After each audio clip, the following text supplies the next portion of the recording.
Welcome friends, स्वागत है आपका हमारे चैनल जहाँ चाह वहाँ राह में। आज हम क्लास 7 एनसीईआरटी का चैप्टर 1 एनवायरनमेंट पढ़ेंगे। तो यहाँ पे आप देख सकते हैं डेफिनेशन दिया हुआ है। Environment is our basic life support system. इसका मतलब है कि जो हम लोग का बेसिकली जो लाइफ सपोर्ट होता है, जिस एक सिस्टम के कारण उसे एनवायरनमेंट कहते हैं। अगर इसका हम ओरिजिन देखें, वर्ड रूट देखें, तो पेज नंबर 3 पे दिया है कि इन्वायरमेंट जो है वो एक फ्रेंच वर्ड इन्वायरनर से बना है। और इन्वायरनर का मतलब होता है नेबरहुड। इसका मतलब कि हमारे आसपास नेबरहुड में जो कुछ भी होता है वो सभी हमारे इन्वायरमेंट का पार्ट हो। आप देख सकते हैं यहाँ कंपोनेंट ऑफ इन्वायरमेंट दिया हुआ है तीन तरह का, नेचुरल, ह्यूमन मेड और फिर ह्यूमन खुद। देखिए, नेचुरल में जैसे है वाटर, और जो भी वाटर होता है उसे हम हाइड्रोस्फेयर कहते हैं। जैसे सी, ओशन, ऐसा हमने पहले क्लास में पढ़ा भी है। और एयर जो होता है वो एटमॉस्फेयर, लैंड जो होता है वो लिथोस्फेयर। और इन तीनों का ये तीनों जगह जहाँ मिलते हैं और लाइफ का ओरिजिन रहता है, उस एरिया को हम बायोस्फेयर कहते हैं, जहाँ लिविंग थिंग्स होते हैं। फिर ह्यूमन मेड में आप देख सकते हैं buildings, parks, bridges, roads, industries, monument, ये सभी ह्यूमन मेड है। और फिर ह्यूमन है खुद, जो कि चाहे वो इंडिविजुअल हो, पूरी फैमिली हो, या एक कम्युनिटी हो, फिर उससे बड़े में रिलीजन हो, या एजुकेशनल हो, या इकोनॉमिक हो, या पॉलिटिकल सिचुएशन हो, ये सभी भी एक तरह के एनवायरनमेंट है। और ये सभी भी कंपोनेंट ऑफ एनवायरनमेंट में आते हैं। फिर यहाँ पे दो भाग में बांटा गया है, बायोटिक और एबायोटिक। तो बायोटिक वो होता है जिनमें लाइफ होता है, चाहे वो प्लांट हो या एनिमल्स हो। और नॉन लिविंग थिंग्स जो भी होते हैं जिनमें लाइफ नहीं होता, वो सभी एबायोटिक होते हैं, जैसे कि जमीन। उसके अलावा अगर हम बात करें नेचुरल एनवायरनमेंट की पहले, तो अब हम डिटेल में पढ़ेंगे लिथोस्फेयर को। तो लिथोस्फेयर क्या होता है? ये एक सॉलिड क्रस्ट होता है जो हार्ड टॉप लेयर अर्थ का होता है, और ये रॉक और मिनरल्स का बना होता है, और एक थिन लेयर ऑफ सॉइल से ढका होता है। ये इसमें काफ़ी आपको इरेगुलर सरफेसेज मिलेंगे, जैसे माउंटेन, प्लेटू, प्लेन, वैली, और हर तरह के कॉन्टिनेंट में और ओशन फ्लोर में भी लैंडफॉर्म्स मिलते हैं। और लिथोस्फेयर जो होता है वो एक डोमेन प्रोवाइड करता है फॉरेस्ट के लिए, ग्रासलैंड ग्रेजिंग करने के लिए, एग्रीकल्चर के लिए ज़मीन, और ह्यूमन सेटलमेंट के लिए भी, और यहाँ तक कि मिनरल वेल्थ का सोर्स भी होता है लिथोस्फेयर।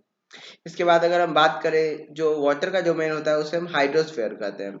और ये तरह तरह के जगह में पाया जाता है, जैसे रिवर, लेक, सी, ओशन, चाहे वो इनसाइड लिथोस्फेयर हो या फिर वाटर बॉडी कंप्लीटली हो।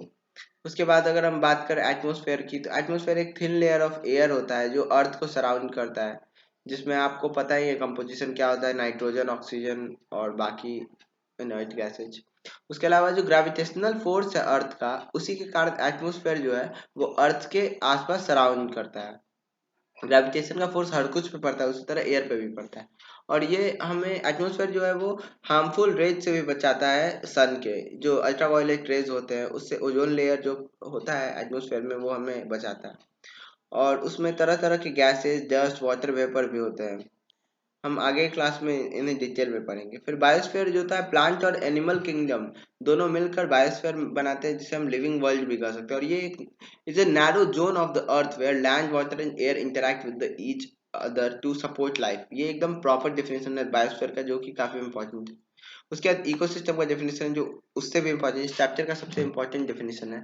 It is the system found by the interaction of all living organism with each other and with the physical chemical factors of the environment in which they live, all linked by the transfer of energy and material। तो environment के अंतर्गत जो भी plant और animals और सब आपस में इंटरेक्ट करते हैं, उसी सिस्टम को इकोसिस्टम कहते हैं। ये जो सिस्टम फॉर्म होता है, इससे काफ़ी ट्रांसफर ऑफ एनर्जी होता है, मटेरियल होता है, उसे ही हम इकोसिस्टम कहते हैं। जैसे आप यहाँ देख सकते हैं, एक पॉन्ड इकोसिस्टम है, तो इसमें सारे एनिमल्स ढाल लिए अपने आप को पॉन्ड के अनुसार। फिर यहाँ पे एक फैक्ट है कि 5 जून को हर साल वर्ल्ड एनवायरनमेंट डे मनाया जाता है। ये पर्यावरण दिवस काफ़ी इम्पोर्टेंट है, ताकि हमें इम्पोर्टेंस पता रहे एनवायरनमेंट की।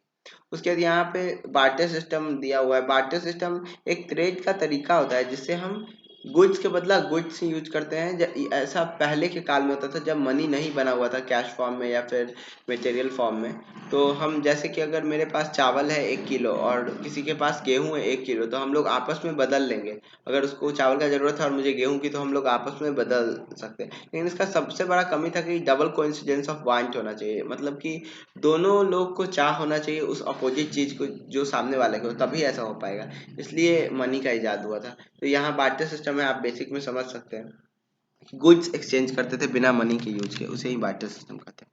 उसके बाद यहाँ दिया हुआ है कि सभी प्लांट, एनिमल, ह्यूमन बीइंग जो है वो आपस में एक दूसरे पे भी डिपेंडेंट होते हैं, सराउंडिंग पे भी डिपेंडेंट होते हैं।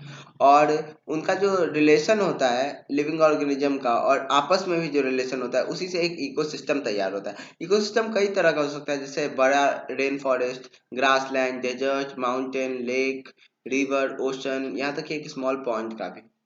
उसके बाद अगर हम ह्यूमन एनवायरनमेंट की बात करें, तो ह्यूमन भी एनवायरनमेंट के साथ इंटरैक्ट करते हैं, ह्यूमन बीइंग, और अपने नीड के हिसाब से उसके अनुसार हम लोग ढलते भी हैं, और खुद नेचुरल सराउंडिंग को भी ढालते हैं अपने अनुसार। उसके बाद जब जैसे जैसे हम लोग सिंपल लाइफ से रिक्वायरमेंट की तरफ बढ़े, तो हम लोग नेचर की तरफ ही देखे हैं, और तरह तरह का नीड भी सामने आता गया है। उसके बाद अगर हम लोग देखें ह्यूमन डेवलपमेंट, तो हम लोग कैसे क्रॉप को ग्रो करना सीखे, फिर डोमेस्टिकेट किए एनिमल को और सेटल लाइफ किए, फिर व्हील का इन्वेंशन हुआ, इससे सरप्लस फूड प्रोड्यूस होने लगा, बार्टर सिस्टम इमर्ज हुआ, ट्रेड शुरू हुआ, कॉमर्स डेवलप हुआ। उसके बाद इंडस्ट्रियल रिवॉल्यूशन आ गया, तो मशीन की मदद से हम लोग लार्ज स्केल प्रोडक्शन करने लगे, ट्रांसपोर्टेशन और फास्ट हो गया। जैसे अब बुलेट ट्रेन आया, हाइपर लूप आ गया है अब। तो ये सब चीज़ें हैं। फिर इंफॉर्मेशन रिवॉल्यूशन, आईटी सेक्टर, और अब तो आर्टिफिशियल इंटेलिजेंस भी आ रहा है। तो ये सब आप देख सकते हैं, ये सब कैसी टेक्नोलॉजी बदल रहा है, और ह्यूमन भी है एनवायरनमेंट को अपने अनुसार ढाल भी रहे हैं, और खुद भी एनवायरनमेंट के अनुसार ढल रहे हैं। तो इसे हम कह सकते हैं एक तरह का इकोसिस्टम बना हुआ है। आई होप ये चैप्टर काफ़ी छोटा था और इसमें ज़्यादा कोई डाउट होना नहीं चाहिए। अगर आपको एक्सरसाइज में कोई डाउट हो तो आप डाल सकते हैं कमेंट सेक्शन में। I will be more than happy to answer them. और फिर अगर हम बात करें, तो ये काफ़ी छोटा चैप्टर था और इसमें ज़्यादा कुछ है नहीं। तो वीडियो यहीं ख़त्म करते हैं। I hope you all are liking the video, and must subscribe the channel and share it with your friends if you find it really helpful. Thank you very much.